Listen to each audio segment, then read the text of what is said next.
This is the first time it happened on the S&P in a month. The S&P broke a critical level here today, breaking that trend line, which we have been holding for a period in time, but there's something a little more damaging. We're setting up to close below the 22-day moving average, so we're going to have to really watch this tomorrow. We don't really want to close here. Now, you can see how we held that in October, how we held that in here in November. We had the one close under it, but then it never really confirmed, and we had the trend line in place. If we take the trend line out and just focus on this, we can see the break right here. Now, in yesterday's video, we went over this. Subscribe to the channel, click all notifications, because what we go over here is timely. You're going to want to get the updates and the alerts that go off, because we go through individual names as well, and you're going to want to be notified of those. If you go take a look at Saturday's ideas and where they are today, you'll see what we're doing. See how you just ran right up to this level again, and then you reject it again. Is it that clear? Is it that obvious? You know, time's only going to tell if this actually is a quote top and then you're going to roll down, take a bottom. My school of thought has been that it's just too obvious and that there are certain indicators out there that were just completely overbought. And I still believe that. For now, we have to respect this and we have to assume that this is a rejection. Now, that rejection does not mean that we're coming all the way back down here, but it certainly means that we could pull back. We have been focused on this for a period of time. This is the S&P stocks above the 50-day moving average. We've only been here 4 times in 2 years, twice this year. So what this signifies is how many stocks are above their 50-day moving average. The number was pretty staggering up here. This usually means we're setting up for a pullback. We went over this in yesterday's video, and we've been going over it in the newsletter. If you don't get the newsletter, there's a link in the description. Simply click the link, and you will be signed up to get the free newsletter. So now we have all this data and we know exactly where we're at, and we know that these lead to a pullback. Here, pullbacks are not new lows. So just simply because we pull back does not mean that the market's going to absolutely implode and we're going to start taking out new lows.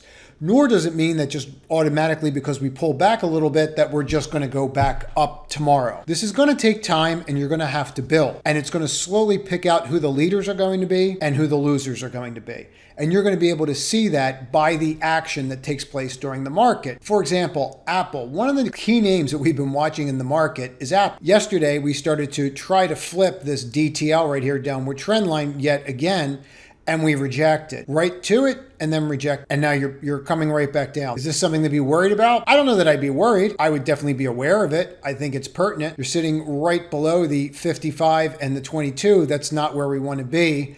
You have a little bit of a trend line here. And if you break this trend line, you're probably heading back down to this 134 range. That is a pullback of $5 or $6. That is not, we're going back down, we're going to take out the lows. So I think we need to just set our expectations here, because this is the type of environment, if you take a look at something like an app, where people just start getting chopped up, where they just assume that we're just going to roll back down. This market's been one big trade for a very long period of time, and I think that trade is going to continue. Here we are with the bond market. The bonds continually are being bought, no matter what's happening with equities. That tells you what people are thinking. That's exactly what you want to look for. Tesla today, that's not an awful bar. I mean, it's not ideal, but it's not awful. You did not fall off a cliff today. And this was something that we were actually batting around in the trading community. We bought puts and shorted stock right off the open. You could see how the stock acted from there. We did quite well. And then you could see what happened when it flipped VWAP right here. The reason I'm doing this during market hours is because of your comment. A lot of your comments where we want to start seeing more live trades that you execute during the day. So that's why you're starting to see this. So I do read your comments, and please comment below. Tell me what you'd like to see. I'm more than happy to present it. The whole purpose of doing this content is to help people. So I do like this, and this would be still on my list. Now, what I would tell you to do today, if you take one tip away from this, just one tip away, start watching VWAP. Just watch it and watch how names are reacting to it. It's telling you everything that you need to know. It's telling you absolutely everything, okay? Got right to there today and complete rejection at 145. Couldn't be any clearer of a rejection. This was a spot where we actually shorted the name. We actually shorted the name off the open as well and bought puts off the open, and then we did it again right here, right into that rally. So it's been a good day for just quick trades and pulling money out on the short side. Now, looking for people who are about to get squeezed. Let me walk through this, and we'll start on this chart on the daily. What we're seeing here is SI falling completely apart. As we're falling apart and we're hitting new lows, it doesn't look ideal. I get that. Now, the founder and CEO of Block One in here bought 16% of the company, 9% himself personally, and 7% through his company. I still have a hard time believing these short sellers that are out there saying this is going to blow up, there's going to be a run on the bank. I'm not saying that they're wrong. I'm just saying that it seems to be that we're rooting against them and we really don't have all the details. So we're just simply not taking them at face value anymore. This is somewhat concerning to me that people are still shorting. Now, I tried to short this earlier today just for a quick trade. When it broke down, and this is a really telling sign, when this broke down, all you had was buying. So when on that breakdown, you had buying reversal and you came right back to your support level.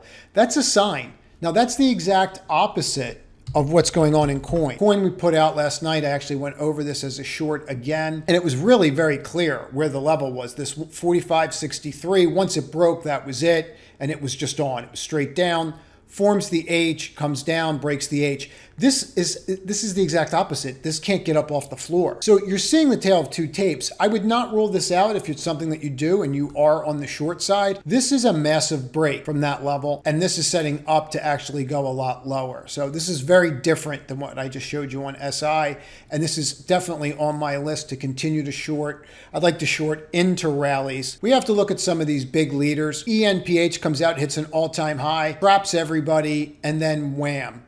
And now you're just seeing this position that's down here in the mud again. I would not rule this out. Okay, what I would look for is I would look for stability. And then when I see stability, start buying these names again. If you think it's going to be so easy to short again, I think that those people are in for a rude awakening. We changed here with CPI, and you should be able to see that in the market and how we're responding to these levels, right? Now we broke here. We're still sitting right here. It's 2 down days, okay? It's not 6 or 7 down days, it's 2. Doesn't mean it's not going to get better or worse. We have PPI on Friday. I would expect PPI to be positive for the market, but that doesn't mean that I'm right. It's just my expectation. So we're going to have to watch how this acts right in this area. For me, I think it's pretty significant that we broke and that have zero ability to rally. We're not really falling. You're selling, yes, but you're not seeing these kinds of massive long bars down. And that's pretty telling. Now, the VIX, you can see pretty clearly that the VIX has been trading up all day. That's important for us to know. So people are afraid of what's going on. It's not like they're not afraid that the market's dropping. The VIX is up 7-8%. That's a good sign. That's healthy. While we may take a rest here after a massive run that we had in the market, right? We could absolutely rest, pull back. I would suggest that you watch the indicator I gave earlier, SP500, and this is stocks above their 50-day moving average. I would watch this. I would wait till it reverts to some kind of mean and then start looking at the indexes again. If you are interested in joining the trading community, there is a link up here in the top right. The trading community is on a wait list. If you're interested, simply click on that and you'll be added to the wait list. Everybody, trade to win.